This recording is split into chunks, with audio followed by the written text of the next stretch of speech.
የሚገርም ቂጡ ጥቁር የሆነ ከላይ ራሱ መክደኝ ሁሉ ነገሩ በቃ አሮጌ እና በህልሜ ነው በሆነ የሚለውን ዘፈን ሁሉ መስፈን አማረኝ ብላ ስቃኛለች። እቤቴ ይዘሽ የመጣሽው የአሮጌ ብረት ድስት ሚስጥር ምንድን ነው? አጨቅጭቀኝ መባባል እንግዲህ በጣም ይዋደዱ የነበሩ ባልና ሚስቶች በህይወታችሁ ለመጣ ሰው ታስባላችሁ እንዴ? በህይወታችሁ ለመጣ ሰው ክብር ትጠነቀቃላችሁ እንዴ? ነው እሱ እኮ ሊያጠፋችሁ። እስኪ እነማን ምን ይዘው መጡ እየተባለ ሲታይ እዚችኛ በጣም የቅርብ ጓደኛ የተባለችው የስጦታ ዕቃ ጋር ሲመጣ ባለታሪካችን ብቻ አይደለችም፣ ባለቤቷን በጣም ይደነግጣል። 17 ዓመት በሙሉ በጭራሮ ግድግዳ መቆም መስማት ለተዋህዶ ልጆች ልብ የሚሰብር ትልቅ ሐዘን ነውና እጃችሁን ዘርጉ ባልነው መሰረት አላሳፈራችሁንም። ፈጣን ምላሻችሁ የቅድስት ሥላሴን ቤት እንድንሰራ ያሰብነውን እንድንፈጽም ኃይልና ብርታት ሆኖን ይሄው መሰረቱን ጀምረናል። የረዳችሁንን ሁሉ እያመሰገን አትርሱን ያሉ አባቶችን ምርቃት አስቀድመን ጅምሩ ከፍጻሜ እንዲደርስ አሁንም አብራችሁን ሆኑ ስንል እንማጸናለን። አብረን እንደጀመርነው አብረን እንጨርሰዋለን። ድጋፋችሁ አይለየን። በድጋሚ በአባቶች ስም እናመሰግናለን። የአጋስተ ቅድስት ሥላሴ ቤተ ክርስቲያን አሰሪ ኮሚቴ።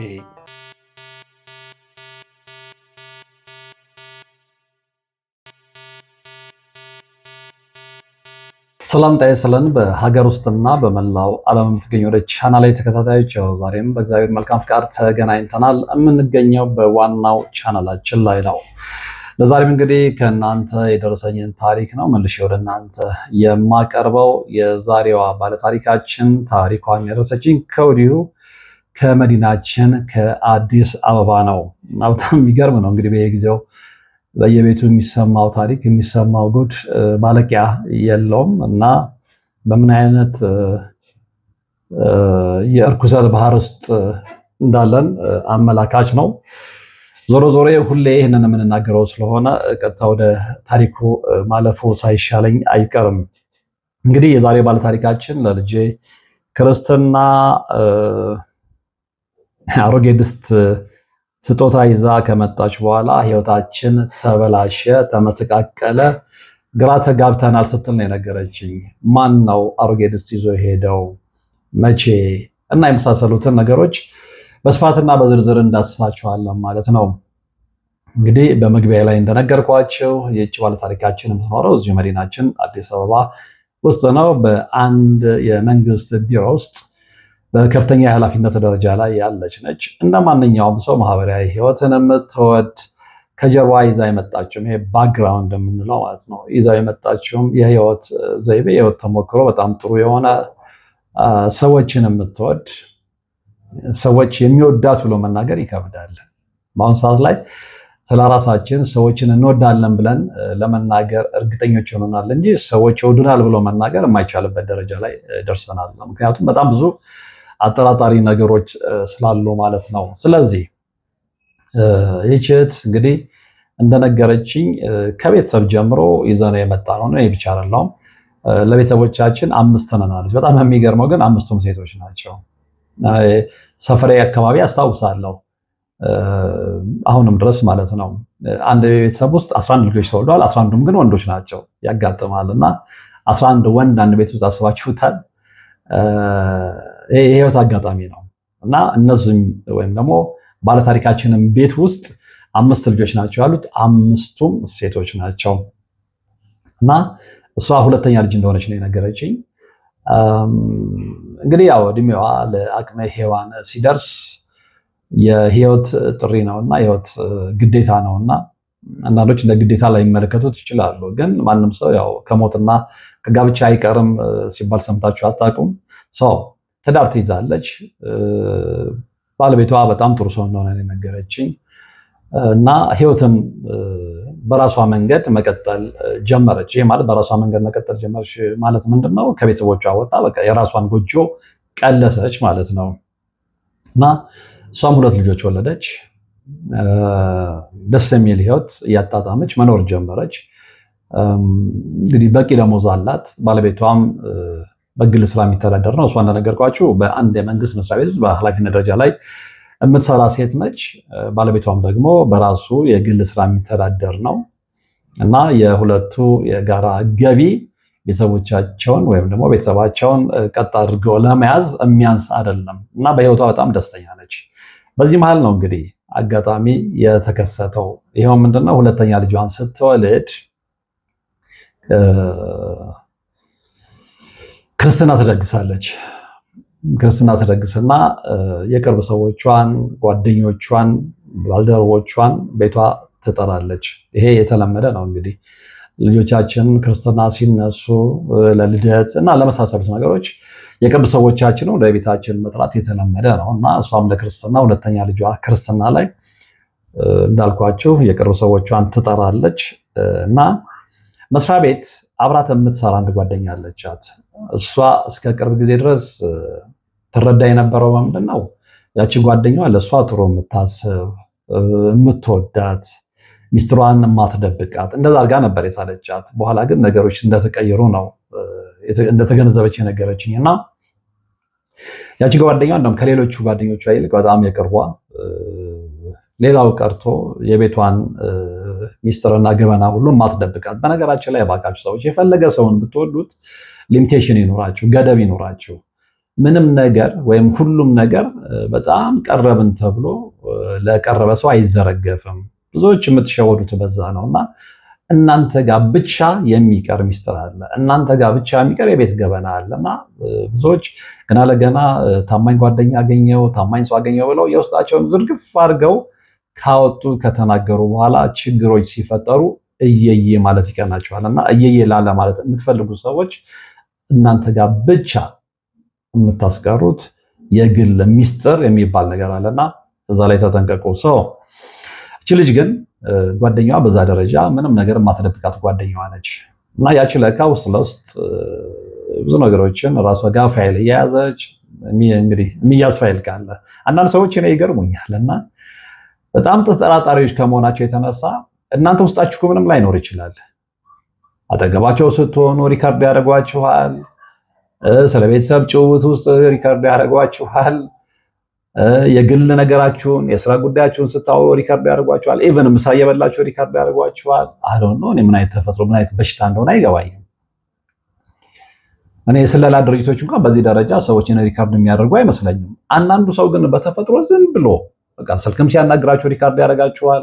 እያንዳንዷን ነገር ለእግዚአብሔር ሰላምታ ሰው ደውሎ በምትነጋገሩበት ሰዓት ላይ ሪካርድ ካደረገ ጤነኛ ነው እንደ ሰው? እንደዚህ አይነት ሰዎች የአእምሮ በሽታ ያለባቸው ናቸው። ይቅርታ አድርጉልኝና የምትጠራጠሩት ነገር ካለ መረጃ ለመያዝ ስትሉ እሱም ቢሆን አስፈላጊ ከሆነ በነገራችን ላይ አንድ ሰው ሳያቅ ሳይነገረው በድብቅ ሪከርድ ማድረግ ወንጀል ነው። ምን ያህሎቻችሁ ይሄን ታውቁታላችሁ? ብዙ ሰው ይሄንን የሚያውቅ አይመስለኝም እና እንደዛ አይነት ድርጊት ውስጥ ያሉ ሰዎች እግረ መንገድ እንዲጠነቀቁ ነው ይሄንን መልክ ማስተላልፈው። ሰው ወደ ባለ ታሪካችን እንመለስና ቤቷ እንግዲህ ከመጡ በኋላ በጣም በሚገርም ሁኔታ አለች እስኪደነግጥ ድረስ።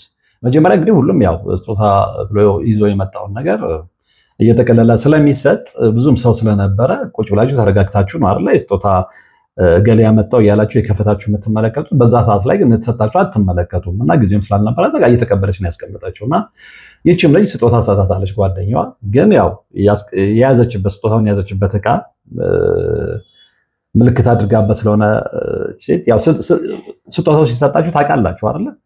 እስቲያው ፌስታሉ፣ ቀለሙ ወይዞ የተመጣበት ዕቃ የማየማ እንደሆነ ይለያልና ዝም ብላ እየተቀበለች ታስቀምጣለች። የክርስትና በዓሉ ዝግጅቱ አለቀ። እንግዶች ተሸኙ። መጨረሻ ላይ ባለታሪካችን ባለቤቷና ህፃናት ልጆቿ ብቻ ይቀራሉ፣ ሰራተኛዋን ጨምሮ ማለት ነው። እስኪ እነማን ምን ይዘው መጡ እየተባለ ሲታይ እዚችኛ በጣም የቅርብ ጓደኛ የተባለችው የስጦታ ዕቃ ጋር ሲመጣ ባለታሪካችን ብቻ አይደለችም፣ ባለቤቷን በጣም ይደነግጣል። የተሰጣቸው ብረት ድስት ነው። ብረት ድስት መሆኑ አይደለም የሚገርመው፣ ሰዎች የቤት ዕቃ የቤት ቁሳቁስ ይሰጣሉ። በተለይ ሴቶች በዚህ ላይ ምንም የተለመደ ነው። ስኒ፣ የሻይ ብርጭቆ ምናምን የቤት ቁሳቁስ የኪችን ስንጠቀምበትም መስጠት የተለመደ ነው። ምን ማለት አይደለም። ብረት ድስት መሆኑ አይደለም የሚገርመው፣ ግን ብረት ድስቱ አሮጌ ብረት ድስት ነው። አላመነችም፣ ባለቤቷም አላመነም። በጣም ነው የደነገጡት ሁለቱም። ምን አስባ ነው? እንዴት በዚህ ደረጃ አሮጌ ብረት ድስት ልትሰጠኝ ትችላለች? እና አእምሯን ማሰራት ጀመረች። የሚገርም ቂጡ ጥቁር የሆነ ከላይ ራሱ መክደኝ ሁሉ ነገሩ በቃ አሮጌ እና በህልሜ ነው በእውኔ የሚለውን ዘፈን ሁሉ መስፈን አማረኝ ብላ ስቃኛለች በጊዜው ማለት ነው። እና ባለቤቷን በጣም ተናዶ እንዲህ ምን ለማለት ፈልጋ ነው? በነገራችን ላይ አለች ባለቤቴ በጣም የተረጋጋና ቁጥብ ሰው ነው። የዛለ ግን ደውሎ ቢሰድባት ሁሉ ደስ ይለው ነበር። አይ ተረጋጋ፣ እኔ ራሴ ያናግራታለሁ ብዬው ነው ያረጋጋውታለች። እና ወሰድኩኝ፣ ሰራተኛውን አንሺና በቃ ወደዛ ማር ቤት ውስጥ ጣይልኝ አልኳት አለች። በጣም በሚገርም ሁኔታ ከዛ ጊዜ ጀምሮ ግን ነገሮች እየተቀየሩ መጡ። ብረት ድስቱን ነክተዋለች፣ አዎ ነክተዋለች። በእጇ አገላብጣ ተመልክተዋለች፣ አዎ ተመልክተዋለች። አልተጠቀመችበትም። ግን ምናልባት ምንም ነገር እንግዲህ አንዳንድ ጊዜ ምንድነው የሆነ ነገር ተሰርቶ ላዩ ላይ ሲሰጣችሁ ጸበል ተጠራጥራችሁ ጸበል ካላፈሰሳችሁና በገባ ቅዱስ እጃችሁን ተቀባብታችሁ ተሻሽታችሁ ያንን ነገር ካልነካችሁት አደጋው የሰፋ ነው። እቺ ሴት ግን ምን ብላ ትጠራጠራለች? ከቤቷ ይሄንን አስባ ትመጣለች ብላ ትጠራጠርም። ያው በጣም የቅርብ ጓደኛዋ ነች። ስለዚህ ምንም ያለ ምንም ጥርጥር በእጇ ነክተዋለች፣ አዎ ነክተዋለች። እሷ የምትለውም ያንን ነው፣ የምትጠራጠረውም ያመነችበትም ያንን ነው። ያንን በማድረጌ እሷ የመተተችበትን አሮጌ ብረት ድስት ስለነካው ጦሱን ከራሴ አልፌ ለቤተሰብ አስተላልፍ ያለው የሚል እሳቤ ነው ያላት። ከዛ ወዲያ ወርቃ ፈራው ከምሬ ነው የምላለች። በቃ ምንም ድሮ ደስተኞች ነበርን ከባለቤቴ ጋር፣ ገቢያችን ይበቃን ነበረ። ሁለታችንም ወጥተን ወርደን ያገኘነውን እኔ የወር ደመወዝተኛ ነኝ ነግሬሃለሁ። በመንግስት መስሪያ ቤት ውስጥ የከፍተኛ ኃላፊነት ቦታ ላይ ያለው ነው። ጥሩ ደሞዝ ይከፈለኛል። ባለቤቴ የግል ስራ ነው ያለው። ስለዚህ የሁለታችን ደሞዝ ቅብረር አድርጎ ነበር የሚያኖረን። ከዛ በኋላ ግን የሁለታችንም ገንዘብ የሚገባበት ሁሉ ግራ እስኪገባን ድረስ ከወር እስከ ወር መድረስ ሁሉ አቃተን። ለልጆቻችን ዳይፐር፣ ለልጆቻችን ምግብ መግዛት እስኪያቀተን ድረስ አታምንም አለች። አምናለሁ፣ ለምን አላምንም እንዴ? የርኩስ መንፈስ ጥቃት ስፒሪቹዋል አታክ ከዚህም በላይ እንደሚያስኬድ ስለማውቀው ይገባኛል፣ አውቃለሁ። ሌላው ሰው ላይ ይገባው ይችላል፣ ፈቅዶና ወዶ ማለት ነው። እንዲገባው የፈለገ ሰው ግን ይገባዋል። ብዙዎችም በዛ መስመር ውስጥ እያለፉ ስለሆነ አንደርስታንድ ያደርጋሉ። እና እዚህ ላይ ተጨነቅ፣ ዝም ብለሽ ታሪኩን ቀጥይልኝ ነው ያልኳት። ከዛ በኋላ ቤታችን ውስጥ አንድ ቀን ቀና ተባብለን ታይተን የማናውቅ ሰዎች በትንሽ በትልቁ መነታረክ፣ አጨቅጭቀኝ መባባል። እንግዲህ ታያቸው በጣም ይዋደዱ የነበሩ ባልና ሚስቶች አጨቅጭቅኝን ከጀመሩ የቤታቸው ምሰሶ እየላላ ነው ማለት ነው። ፈቅደውና ወደው ሳይሆን በሌላ በማይታይ ስውር እጅ፣ በክፉ ሰዎች ፋብሪኬት በተደረገ ስውር እጅ፣ በተሰራ ስውር እጅ። እግዚአብሔር ከእንደዚህ አይነት ሰዎች ያድናቸው። ለዚህም ነው ደጋግሜ በሰዎች መካከል ጥርጣሬ ለመፍጠር አይደለም። ሰዎች ቤዝድ ኦን ፋክት ግን ሰዎች እየከፉ ነው ከመቼውም ጊዜ በላይ። ስለዚህ እያንዳንዱን ነገር በጥንቃቄ ብናደርግ የምንጎዳው ነገር የለም። ሰዎችን አናስቀይም። እነዛ ሰዎች ሲሪየስሊ የሚቀየሙ ከሆነ ይቀየሙ። ከዚህ በላይ ምንም ነገር ሊመጣ ስለማይችል። ምክንያቱም በራሴ የምተማመን ከሆነ አንድ ሰው በሆነ ነገር ከጠረጠረኝ አልቀየመውም። ላስረዳው ሞክራለሁ፣ ሊያስረዳኝ ይሞክራል።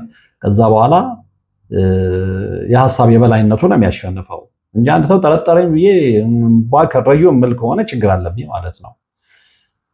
መጠራጠሩ አይከፋም። አለመጠራጠር ብዙ ሰዎችን ዋጋ እያስከፈለ ነው። የብዙ ሰዎችን ጎጆ እያፈረሰ ነው። የብዙ ሰዎችን ትዳር እየበጠነ ነው። እናትና ልጅን እያለያየ ነው። ልጅና አባትን እያለያየ ነው። ባልና ሚስቶችን እያለያየ ነው። ልንጠነቀቅ ይገባል።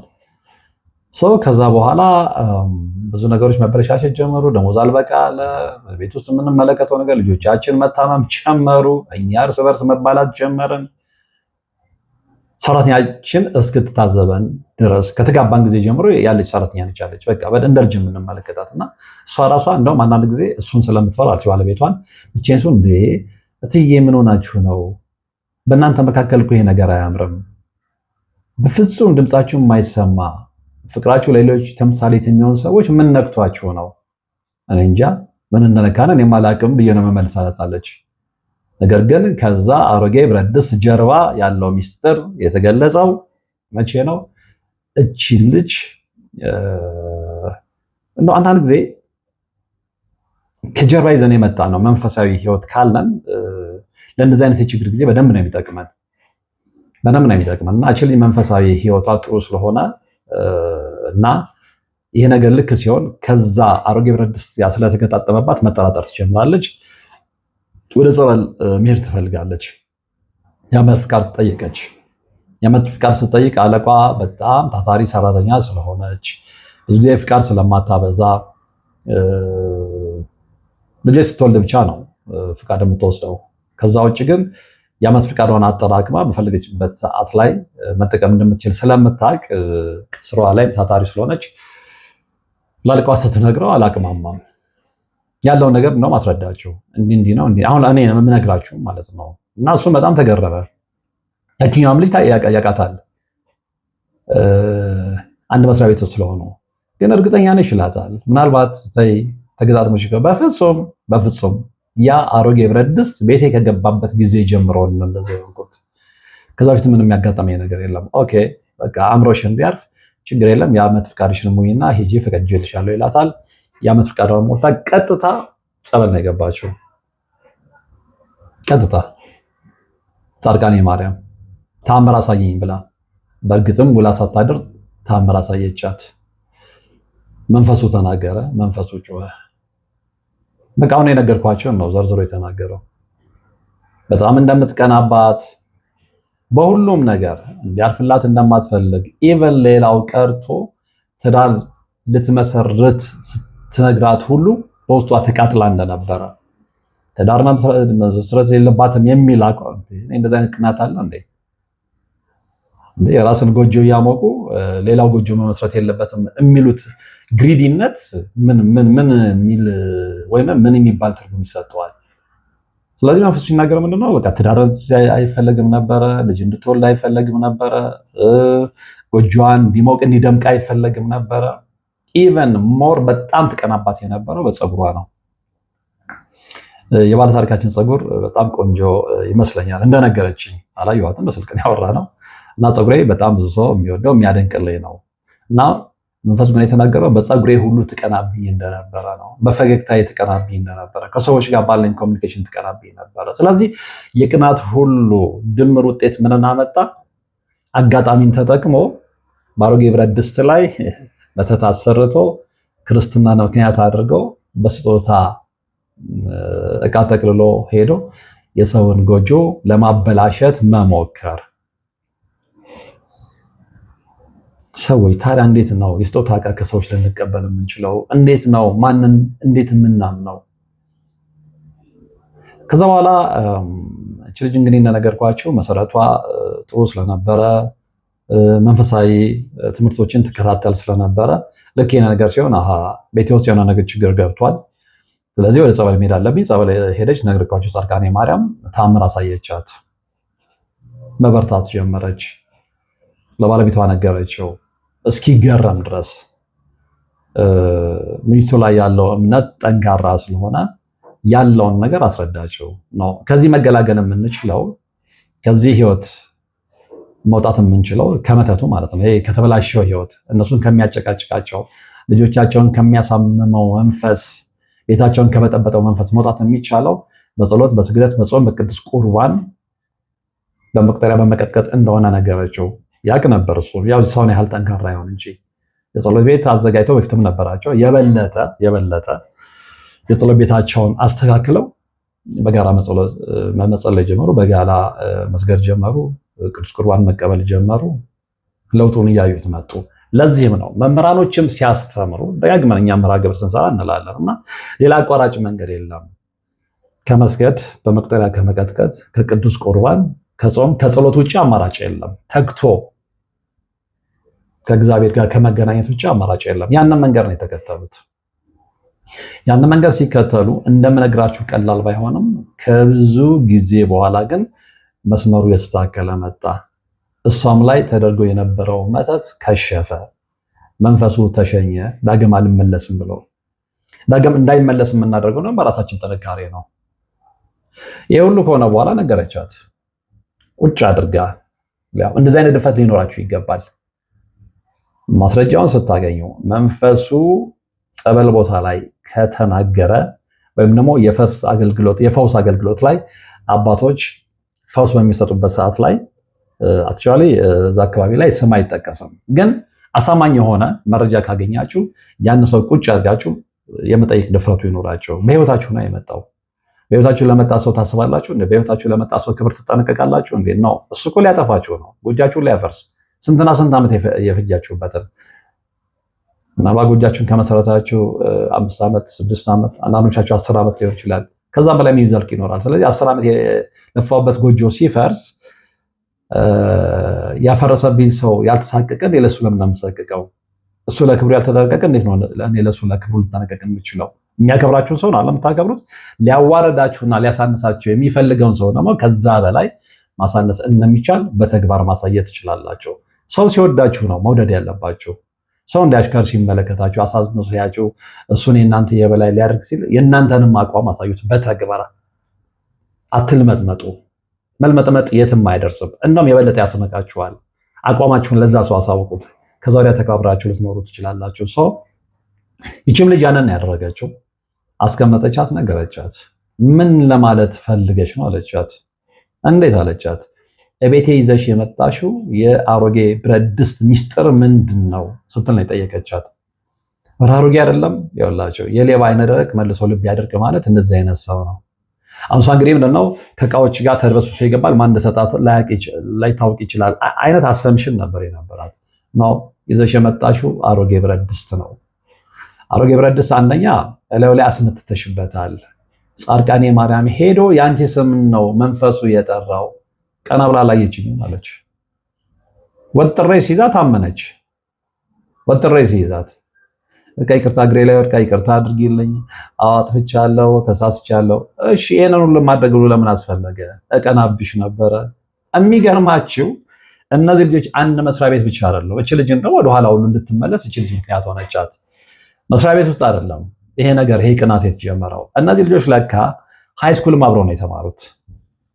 ዩኒቨርሲቲ ውጤት መጥቶላቸውም ሲገቡ አንድ ዩኒቨርሲቲ ነው የተማሩት፣ ያም አንድ ዲፓርትመንት ውስጥ ማለት ነው። ይሄንን ሁሉ የህይወት ጉዞ አብረው ነው የመጡት። ለካ ከዛ ጊዜ ጀምሮ ከሃይስኩል ጊዜ ጀምሮ ትቀናባት ነበረ። ወንዶች ሲቀርቧት ትናደር ነበረ። ፀጉሯ እንደነገርኳቸው በጣም ያምራል፣ ፈገግታዋ ያምራል። እሷ እንደነገረች ማለት ነው። ይሄ ሁሉ ለካ ጓደኛዋን ያናድዳት ያስቀናት ነበረ።